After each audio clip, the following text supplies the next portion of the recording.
Hey, what's going on, y'all? I'm back with another tutorial. I know it's been a long time coming, but I think this time I'm back to dropping some knowledge. I know this one was requested from me, but I never kind of followed up on it, and that's my bad. But I'm here back now with FL Studio. Today's video, what I'm gonna do is I'm gonna go ahead and teach you guys how to record your vocals to a two-track instrumental with some effects, so that you can go ahead and catch a vibe while you're recording yourself. So you're not just recording dry vocals or just recording yourself without hearing yourself and all that. So let's get to it. First thing I got here is my mixer. I have my playlist here, and then what I'm gonna do is I have an empty project. I'm gonna go ahead and load up my beat. So my beat should be right here. So it's just a simple drag and drop. MP3 wave file is what's going to work on a FL Studio playlist. I also want to make sure that I send it to a mixer channel. So now it's going to be playing on mixer channel 1. And let's hear the beat real quick. What I just did, it was on pattern. Usually it will just start on pattern. So you go to song and it'll play the playlist instead of the pattern.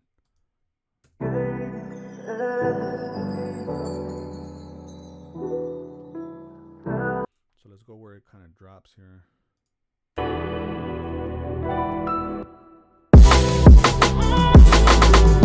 Purchase your tracks today. So if you can hear it, it's probably a little bit too loud to kind of even try to hear myself over that. So I'm gonna lower it to like about -6. That's usually a good spot to start.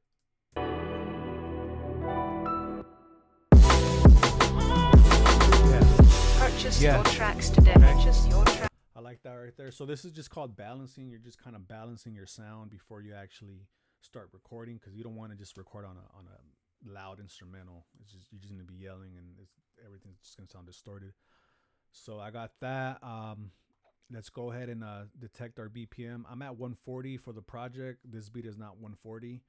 So I want to make sure that I get my BPM detected. It's just a double click on the instrumental and then a right click on this little screen here, and you're going to detect your tempo. I know that this beat is not a trap beat, so I'm not going to be at that 140, 150, 160 range. I'm going to be like maybe under 100 for sure. So you gotta kind of have an idea of what you're working with as well, and then kind of choose accordingly. So I'm gonna go 50 to 100, see what this says. I'm at 85. Okay, so I'm gonna set my project now. You're gonna see it go from 140 to 85. So now it kind of just lined it up a little bit, but it's still a little bit off the grid. And what I mean by grid is these little lines, all these little lines across the playlist. Those are your grid lines. If you look at my drop here, my kick, it's a little bit off that line. It's maybe like a beat off that line, right? Like a one, two, three. So it's like one beat off the line. I want this drop to hit right at this line, because I want my metronome to just click on that line and click on that snare, click on that kick. So let me show you what I mean. So right now, if I put my metronome, you'll hear the click. It's going to be a little bit ahead of the beat because the beat's going to be dragging. Purchase your tracks today. Purchase your tracks. So like I'm not even on beat right now, not in my head. So now I'm going to just cut it right here. I can get rid of everything before this because I'm going to bring it back. I'm not really worried about that right now. And then I'm going to go ahead and drag. You want to make sure you're at your snap that at line. That way you can just drag at each line. And then you just drag it all the way the closest you can to this line. Sometimes you got to move the line, the cursor there, so you can get it right there. I think that's pretty close. Let's hear that. Purchase your tracks today. Purchase your tracks. So now my metronome is hitting on the grid, lined up to the beat. The kick, the snare is all on point. This just makes it easier when you're trying to do delays, reverbs, and even when you're recording, you want to make sure that you're on grid, because if you're kind of visual, you can kind of use the grids also to help you on top of just listening to it. The grids will kind of help you put things in order. point. All right, so that's that. So let's go ahead and just see now. Let's get our recording preferences taken care of now. So that what that means is when you're recording your vocals to your 2-track, you want to make sure that you're not delaying. What's coming out of your mouth is not delayed when it's coming into the program. You know what I mean? If that makes sense. So let me tell you what that means here as far as latency. I'm at 96, which is about 3 milliseconds. I've always been able to get away with 96 and 3 milliseconds. It just depends on your audio interface. I have a lower budget one. I haven't really done heavy recording on this one. This is just kind of just for what I have right now. I had another one. I had an Antelope audio. Those were pretty good. If you have a good interface, that 96 is where I would start. But typically, you don't want to be above 6 milliseconds when you're recording. You want anything between 3 to 6. If you can get away with 3, perfect. Once you start getting into 7, 8, 9, what you're going to notice is that when you're spitting and when, like right now, there's a little delay versus that when I'm at 3, it's just, I can hear myself perfectly from like when I'm spitting something from my mouth, I can hear it in my ears like fast. That's called latency, basically, in layman's terms. But what I'm trying to tell you is that when you're recording at a higher buffer length, you're going to be doing a lot of adjusting on your vocals to try to get them right, because when you recorded it got delayed, and now you're trying to put it back and trying to, you know what I mean? You're trying to try to stay away from that as much as you can. That's why I keep it at 96. Start there. That's a good point to start. If your audio interface doesn't allow it, trying to go no more than 6, 7. You know what I mean? So let's go ahead and do that. Let's start at 96 and 2 milliseconds. You're just not going to get away with it. I already tried that.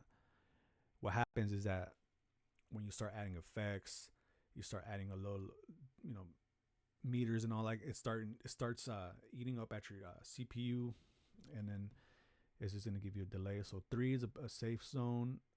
Let's do that. So now I got, what do we have? We have our beat lined up. We have our BPM. We have our beat sent to our channel 1. We have our latency taken care of. Our microphone input is where you're going to have your audio interface, wherever your mic is hooked up to. Mine's is that 2. It's already in there. So now I'm right here, boom, right? And another thing is this channel here next to the master, it says current. I like to use that as a kind of like an analyzer. This is a good place to put like a UV meter, even a meter, just to meter your vocals. So I like to use Wave Candy, and I like to use what's called the gradient meter. This gradient meter, if you can see, it's going up and down as I speak. It lets me know where I'm at as far as levels from my interface, from my mic to my interface to the computer. When you're recording, you don't want to be above a safe zone. You want to stay at is between -16, which is like about right here, to like about -10, I would say. That's like where I like it, because that lets me add a compression, EQ, saturation, whatever effects I want to add after. And it's going to raise up my vocal, and I can always do a gain reduction and all that. So that's a good point to keep your levels at when you're recording dry vocals. So let's see where we at. So if I play the beat and let's just start kind of saying some stuff. Another thing too, like this current meter is going to detect whatever you have it clicked on. So if I go to 1 where I have my instrumental, and I'll just write it here, it's going to meter up down over here my beat. But if I have it to my dry vocal, it's going to meter my dry vocal. So I wanted to meter my dry vocal, right? Yo. So see, that is different from my instrumental now. So that's where I want it. And let's see how that sounds. Hey, yo. Check. Yo. Hey, yo, I think that's a good place right there to keep it at. But if it's too high, if you're like up here, yo, hey, yo, you want to go down. You know what I mean? On your interface. Hey, yo, yeah. That's perfect. So that's that.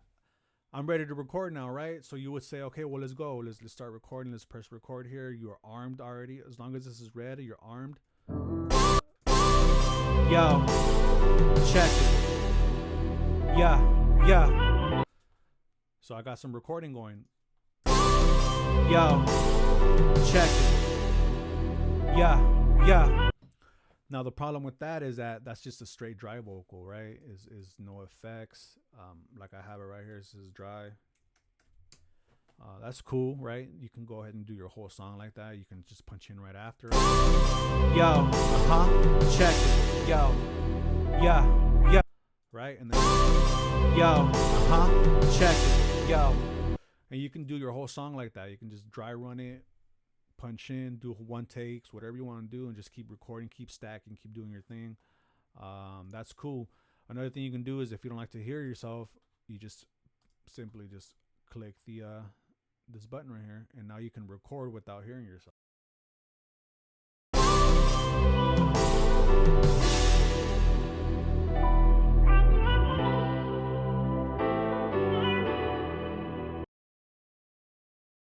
I'm play that back real quick. Hey yo, I'm recording myself without hearing myself because I don't like to hear myself. Some people just don't like to hear themselves when they're recording, and that's cool, right? Now you know how to do that. Click that, and now you're good, and you can keep doing that the same way as if you were recording yourself, hearing yourself. Recording yourself, hearing yourself.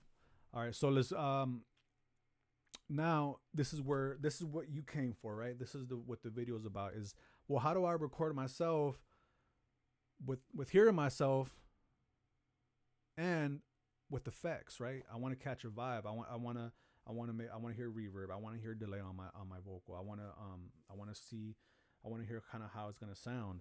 And that's what I recommend, is recording the song the best way. That try to get it as close as you can to the finished product with your effects, with your compression, with your reverb, with your EQing, saturation, whatever you got to add. Try to get it as close as the finished product. That way you can just go through the whole song with that vibe. You know what I mean? And it just makes, I feel like it brings more. I don't even know how to say it. Like, it just makes the recording process just better overall when you just can kind of hear what it's gonna sound like versus having that doubt of like, oh, I don't know, like how it's gonna sound, or you just kind of waiting for the mix engineer to do his thing, and you just kind of like, oh, I don't know, versus just having a product that is like closest to what it's gonna sound like. You can just get that sent over to you. You can just vibe out, and then you have an idea of what you're gonna be working with at the end of the day. So the way to do that without talking too much is you just go to your dry channel here. You right click on the one right next to it, and you do what's called the route to this track only. This is what this is gonna do. Is gonna basically copy your signal to the next channel, and that's it. But now anything you add to this channel, which is going to be your effects, you can record, hear yourself, but still have a dry signal at the end of the day. Because at the end of the day, you do want to have a dry signal to work with. Because if you have a bunch of stuff, plugins already on there, it's hard to get that mix down perfected. So now what we're gonna do is I'm just gonna load up a quick little vocal chain that I have that I use just for purposes like this. It's just a simple patcher. You're normally probably not gonna have it like this. I have a patcher because everything's all right here. It's all like it's all controlled in one patch basically. I have compression, I have presence, I have tone. If I want to kind of change my tone a little bit, if I want to add more delay, less reverb, more air, more presence. Yo, yo, yo, yo. So how you would probably have it is you're probably gonna set up an EQ, right? You're gonna do your thing on the EQ, then you're gonna do a compression. You're gonna set up compression right under that, and then you're gonna maybe run some what is it? Maybe you're gonna run some reverb, and then you're gonna maybe run some maybe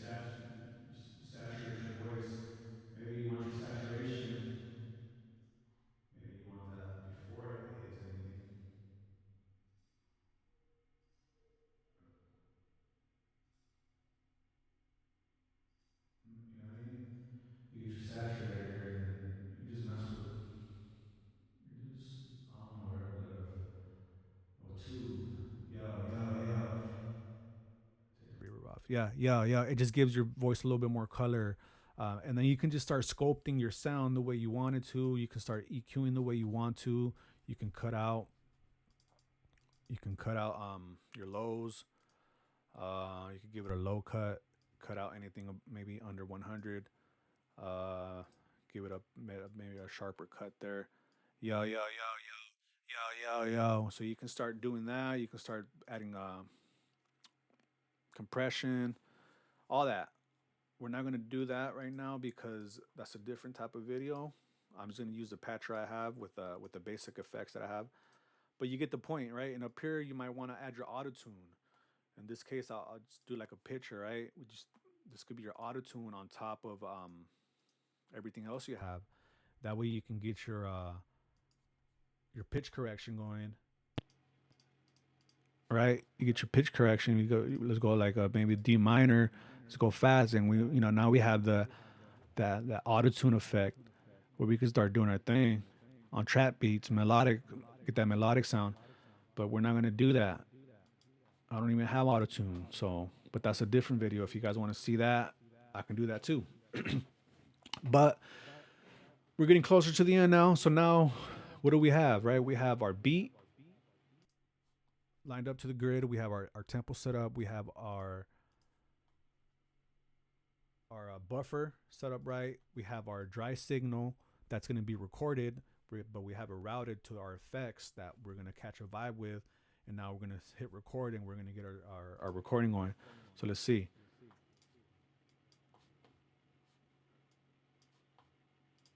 Yo. Hey, yo. Check it. Yeah. Yo. Yo. Okay, so I have it right there. Yeah. Spit some bars real quick. Yeah.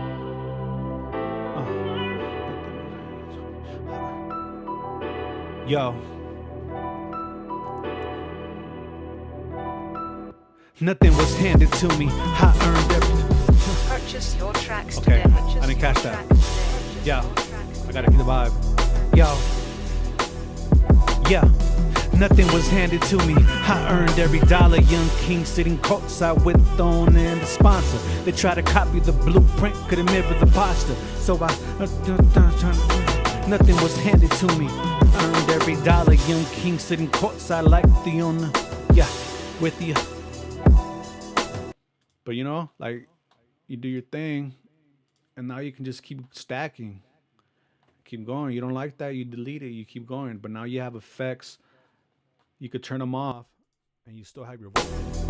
Yeah, nothing was handed to me. I earned every dollar. Young king sitting courtside with Thorn and the sponsor. They try to copy the. Turn the effects on. Now I have effects again.